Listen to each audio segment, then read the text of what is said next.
This video will be the first of a three-part series reviewing the Regional Cycle application. To access the Regional Cycle application, once you have logged into the portal, look under the Available Applications section and select the Regional Cycle application. In this video, we'll go through the introduction, the program selection, the organizational information, and the Frequently Asked Questions tab. The second video will look at the Northern Lowcountry Proposals and Southern Lowcountry Proposals tabs, and the third video will review the tabs that apply only for finalist organizations. Before we get into the application, I want to look at just the options that you have available for any application you use through Coastal Community Foundation.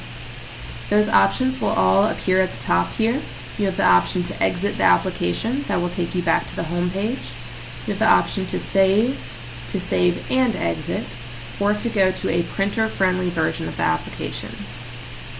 You are able to access that printer-friendly version and print out the application. However, the application must be submitted through the online portal. We highly encourage you to save frequently. Unfortunately, your account will time out about every 15 to 20 minutes if you haven't been working on anything. And if it does log you out automatically, it will not save any changes that you've made. So we highly encourage you to save as you go. All of our applications will have the directions up here at the top, which are generally just to fill out all required fields. Required fields will show up as red fields, and they'll have an asterisk after the field.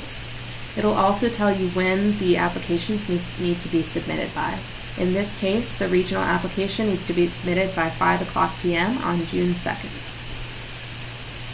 The applications will have several different tabs here. Those will allow you to navigate throughout the application and come back to it later. You can either click on the tabs to go to that tab, or you can scroll to the bottom of the page and click Next to go to the next page. On the first tab, this is going to give you an introduction to the program in general. So we have our general information here, just kind of explaining what this program is, since this is a new program for Coastal Community Foundation. The regional grant cycle is combining the applications for several different regional programs into one application. On the next page, you'll see which programs are included in this cycle. The point of having one regional cycle is so that you will only need to fill out one application in order to apply for 5 different programs. These programs provide support across all different program areas, but are based on the service areas of the applicant. So on the next page, you'll be able to select which programs you'd like to apply for, and it will detail which counties are served by each program. All applications, again, are due online by Friday, June 2nd at 5 o'clock p.m. Organizations are eligible that are in one of the counties listed in that first paragraph. So Beaufort, Berkeley, Charleston, Colleton, Dorchester, Hampton, or Jasper counties, as well as arts organizations in Georgetown County. And what that means is organizations that are serving a population in that county. They don't necessarily have to be based primarily in that county. Other eligibility criteria are that it is an organization that is recognized by the IRS as a nonprofit, so either a governmental agency, a recognized house of worship, or an organization exempt from income tax with a 501c3 designation. The organization cannot be a political or lobbying organization, and the organization cannot discriminate. Requests can only be accepted from public and private schools if the applicant can show clear evidence that they are collaborating with another organization in the community. The only requirement is that you submit all of the required materials on this application by the deadline. This schedule will give you an overview of the cycle schedule as a whole. The programs will still continue to run independently after the application stage, so each committee will meet separately after the deadline, which means that the schedules are going to vary slightly depending on which program you are applying for. All applications are due by June 2nd. By about mid-July, CCF staff will have screened the materials, processed them, and assigned them to the committee members. Those committee members will then meet in mid-August to determine the finalists for each program. If you have been selected to be a finalist, you will be notified that there are additional tabs for you to fill out. You'll then come back into the same application and fill out any additional tabs. Any site visits will take place during August and September. Not every organization will get a site visit, but any site visits that happen would take place during that time. Funding recommendations will be developed by the end of September, and decisions will be announced in early October.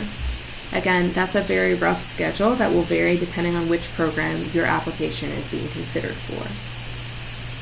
If you have further questions after these videos, we do have a frequently asked questions tab up here that you can access to see if it contains any of your questions. You can also reach out to any CCF staff member, particularly if you are working in the northern Lowcountry, so Berkeley, Charleston, Dorchester, or Georgetown. Your contact will be Caroline Mullis. She's one of our program officers here at CCF. You can get in touch with her at this email. If you are working in the southern Lowcountry, so Beaufort, Colleton, Hampton, or Jasper counties, Danica Whitney will be your contact, and her email is listed here. You can also get in touch with either of them at this phone number right here, 843-723-3635. Our next tab is the Program Selection tab. This is the page where you'll choose which programs you would like your application to be considered for. You can select as many programs as you would like. It will not hurt your chances to get funding from any given program by selecting additional programs. You may only submit one proposal per program, and what that means is you're only going to submit one application total.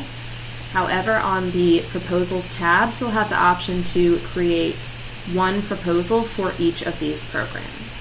You'll also have the option to create one proposal that will apply to all programs. When you choose a program, you'll simply click the checkbox, and a requested amount field will show up right here. This requested amount cannot exceed the maximum allowed amount by that fund. So for example, if you're applying for funding from the Beaufort Fund, your request cannot exceed $15,000. You'll enter that requested amount here. If you enter an amount that is larger than the maximum, it's going to stay red. Anytime the field stays red after you've entered information, it means that your answer is incompatible with that field for some reason. In this case, it's that amount is larger than $15,000. These help icons here might give you a clue to what's happening. If you click on that, it'll just let you know that this amount cannot exceed $15,000, and that's why that answer is not acceptable. Another issue that might cause it to stay red is if there are characters in that field that are not allowed for that field. So for example, if I enter 50% here, it will not allow me to submit it with that answer because that doesn't fit the question. If I enter $50, that should be allowed.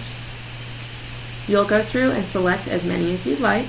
Each program has a basic description underneath the selection where it'll tell you which counties are served by this program. It'll also tell you the maximum for each program.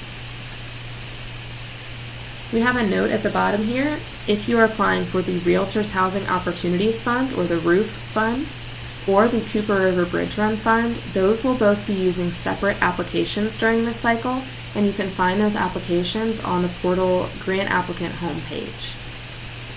The Backer Family Fund will not have its own separate application this year. Those applications are going to be automatically pulled from the general pool of regional applicants based on their eligibility. You do not need to request to be considered for that one. If you are eligible, you will automatically be considered. The next tab is our Organizational Information tab. This is where you're just going to give us basic information about your organization as a whole. So these answers will not be specific to any proposal. They will just be general information about your organization. You'll start out with your organization's name. We do ask that you give us your legal name here. If you have another name that you go by, you're welcome to let us know that here as well. So for example, if I enter Coastal Community Foundation, but I would like for us to be known as CCF, I can enter that here as well. Let us know whether you're a first-time applicant or not. If you are, I'll ask you how you've heard of us. The next selection is to tell us your tax status. Those options are a 501c3 public charity, a governmental agency, a house of worship, or if you are using a fiscal sponsor, you can also select that option here. If you do have a fiscal sponsor, we do ask that you let us know who that fiscal sponsor is. In this section, we ask for your EIN number or your employer ID number. If you are a house of worship or a school and you do not have a charitable tax ID number, you can enter 1, 2, 3, 4, 5, 6, 7, 8, 9, and that'll just let us know that you are charitable for a reason other than a charitable tax ID number. If you are using a fiscal sponsor, please do enter the EIN of your fiscal sponsor in this field. You'll enter your mailing address. If your fiscal address is the same as your mailing address, you can just check this box and you'll only need to enter it once.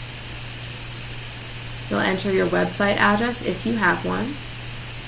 You'll enter the name of your executive director and their email address, or the equivalent of your executive director. You'll give us their telephone number as well. If the executive director is the contact for the grant request, you'll just check this box.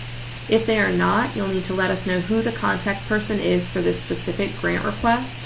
So if we have a question about a specific program, we know who to contact.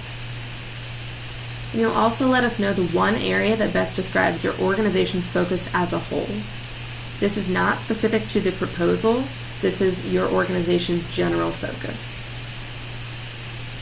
You'll enter your mission in this field, as well as your annual budget. And again, that's the annual budget of your entire organization, not specific to the program. There will be a space for a program budget later on in the application. The last field on this page is asking who you partner with as relevant for any proposals included in this application. Committees do look very favorably on collaboration, so we do encourage you to fill out any partners that you work with in this section. The last tab that we're going to look at during this video is the Frequently Asked Questions tab, which is your last option here. These are just some questions that had already come up before we posted this application that we wanted to make sure you had access to the responses for. There is also a list of training sessions that will be taking place throughout the month. If you are able to make it to one of these sessions, they are not mandatory, but you are certainly welcome to join us for any of these. In those sessions, we're basically just going to go through the application and answer any questions that people might have about the application at that time. If you are going to attend one, we do ask that you use the sign-up link here, only because some of those spaces are limited and we want to make sure that we have space for everyone who attends. Once you have finished your application, this Frequently Asked Questions tab is the only tab where the Submit button is going to show up. It will always be whatever the last tab of your application is. That's to make sure that you do get all the way through the application. If you try to submit before you have responded to all the required questions, you're going to get this error message letting you know that you need to respond to these other questions. In the next video, we'll take a look at these proposal tabs, so the Northern Lowcountry proposals as well as the Southern Lowcountry proposals. We'll then have a third video for any finalist information. If you have any follow-up questions on these initial 4 tabs, please feel free to reach out. My email address is Kayla, K-A-E-L-A, at coastalcommunityfoundation.org. You can also reach out to Caroline or Danica, whose emails are listed on this first page, or you can get in touch with any CCF staff member by using this phone number here, 843-723-3635.